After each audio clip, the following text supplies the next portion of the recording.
क्या हुआ सिस्टर? गुस्सा आ रहा है? मुझे इंग्लिश बिल्कुल नहीं समझ नहीं आती है।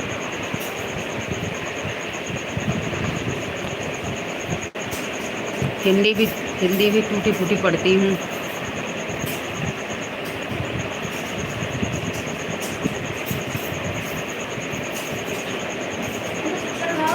है? पता ना है।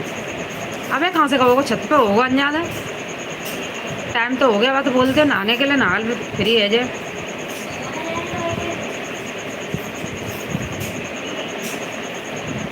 हाँ। कहाँ हॉस्पिटल? मैं ना जा रही आज, सोमवार को जाऊँगा।